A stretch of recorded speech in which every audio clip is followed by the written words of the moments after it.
Ludo ने अपने launch से लेकर आज तक क्रोर्स का रेवेन्यू जनरेट किया है।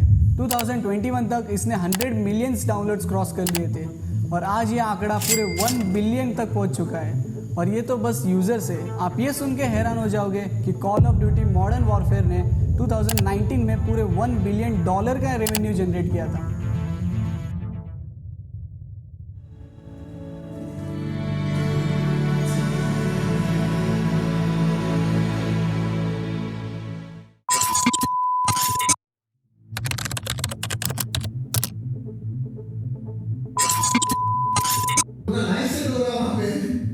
लोग बंदी बना रहे हैं गेम में, लोग e-sports खेल रहे हैं, ये सब हो रहा है। और salaries are way better than CA. Indonesia है मलेशिया से बहुत ज्यादा सैलरी है। इसमें का स्टार्टर अर्निंग समझ लो कि 1 लाख मिनिमम सब पॉकेट में आ रहा है। गेमिंग जो एक टाइम पे टाइम पास या बस हॉबी माना जाता था, आज एक बूमिंग इंडस्ट्री बन चुका है।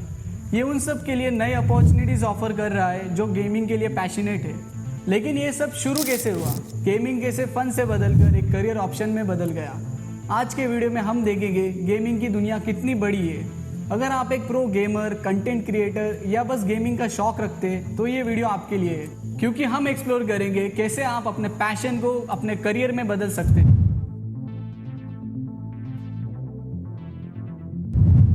गेमिंग आज हर किसी के लिए एक जाना पहचाना नाम है, लेकिन आपने कभी ये सोचा कि मार्केट साइज कितनी बड़ी है गेमिंग की? जो चीज़ पहले सिर्फ एक हॉबी हुआ करती थी, उसकी मार्केट साइज आज के टाइम में $244 बिलियन की है।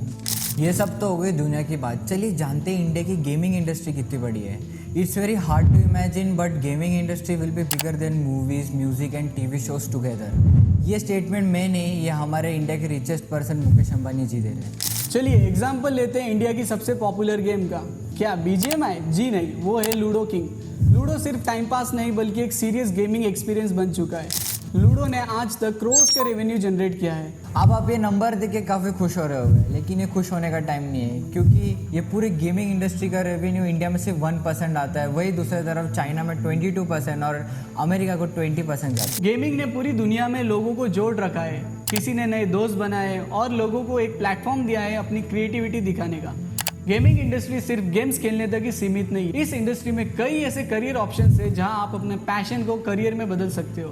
तो चलिए अब बात करते हैं गेमिंग एज अ करियर की।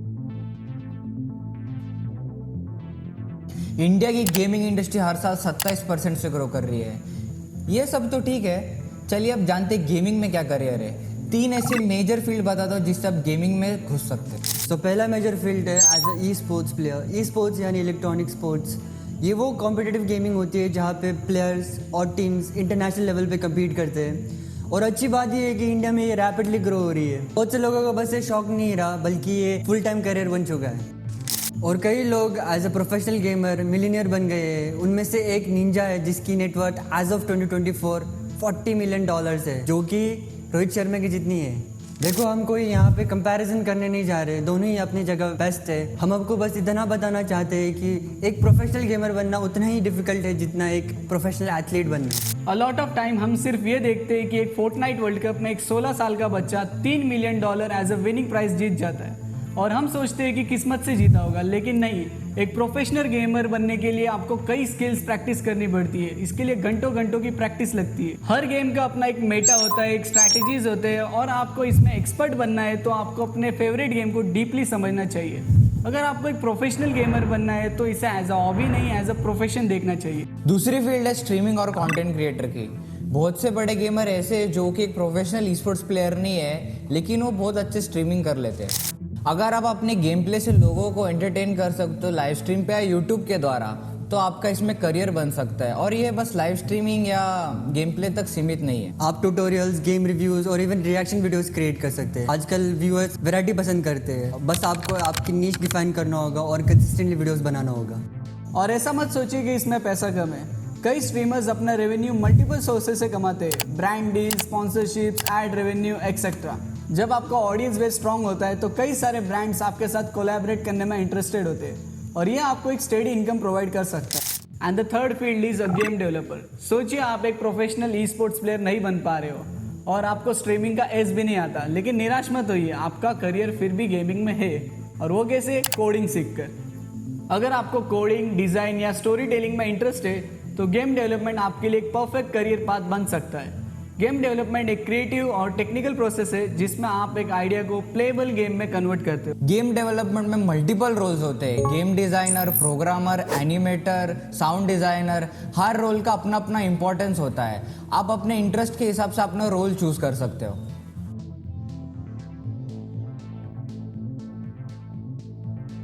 गेमिंग इंडस्ट्री ने हमारे लाइफ में पॉजिटिव चेंजेस लाए, लेकिन इसके भी बहुत सारे डार्क साइड्स हैं। तो चलो हम बात करते हैं अभी ये एडिक्टिव गेम्स के बारे में। ये वो गेम्स होते हैं जो आपको कंटिन्यूसली स्क्रीन से चिपकाए रखते हैं। ये ऐप साइकोलॉजिकल ट्रिक्स यूज करते हैं, जैसे डोपामिन रिलीज करना। जब आप कोई एक लेवल कंप्लीट करते हो तो आपका एक डोपामिन रिलीज होता है ताकि आप कॉन्स्टेंटली वो गेम में बने रहे। एडिक्टिव गेम्स आपको कंटिन्यूसली खेलने के लिए फोर्स करते हैं विदाउट गिविंग अ ब्रेक। ये गेम्स फ्री टू प्ले होने का लेबल लगाते हैं, लेकिन इनकी मोनेटाइजेशन स्ट्रैटेजी आपको स्मॉल परचेसेस या माइक्रो ट्रांजेक्शन के जरिए कंट्रोल में रखने की होती है। आपको लगता है कि छोटी छोटी परचेसेस कुछ नहीं है, लेकिन धीरे धीरे आपके फाइनेंशियल और मेंटल हेल्थ पर इम्पैक्ट डालने लगते। तो एडिक्टिव गेम्स कैसे पहचाने? अगर गेम आपसे डेली लॉगिन रिवॉर्ड या स्ट्रिक्स मेंटेन करने के लिए आपको फोर्स करता है तो समझ लीजिए कि आपको यहाँ पे साइकोलॉजिकली हुक करने की कोशिश की जा रही है। अगर गेम आपको बार बार ऐसे ऑफर्स दिखा रहा है जहां पर टाइम लिमिटेड परचेसेस या फिर एक्सक्लूसिव आइटम खरीदने के लिए आपको पुश किया जा रहा है तो ये एक बहुत बड़ा रेड फ्लैग है, क्योंकि ये ऐप्स आपको गेमिंग के नाम पर सिर्फ गैम्बलिंग करवा रहे हैं। रिमेंबर, ये ऐप्स आपके एंटरटेनमेंट के लिए बनी नहीं है, बल्कि ये आपका मैक्सिमम टाइम और मनी एक्सट्रैक्ट करने के लिए बनाए गए हैं। आज हमने देखा कि गेमिंग सिर्फ टाइम पास के लिए बने नहीं है, बल्कि ये एक सीरियस प्रोफेशन बन चुका है जिसमें टैलेंट, डेडिकेशन और पैशन की ज़रूरत होती है। इंडिया में गेमिंग का फ्यूचर काफ़ी ब्राइट है। स्ट्रीमिंग, ई स्पोर्ट्स और गेम डेवलपमेंट जैसी फील्ड्स में नई नई अपॉर्चुनिटीज क्रिएट हो रही है। तो अगर आप गेमिंग को सिर्फ हॉबी के रूप में देखते हो तो टाइम आ चुका है कि इसे आप सीरियस करियर ऑप्शन में कंसिडर करें, क्योंकि ये सिर्फ गेमिंग नहीं है बल्कि ये अपॉर्चुनिटी अपने सपनों को रियलिटी में कन्वर्ट करने की और अपने पैशन को प्रोफेशन में। गेमिंग का सफर अब शुरू हो चुका है और ये अब आप पर डिपेंड करता है कि आप इस दुनिया में आपकी कहानी कैसे लिखते हो। यहाँ तक वीडियो देखने के लिए थैंक यू सो मच। अगर आपको वीडियो वैल्यूएबल लगा तो लाइक, सब्सक्राइब करें और अपने गेमर दोस्तों को जरूर शेयर करें। तो मिलते हैं अगले वीडियो में।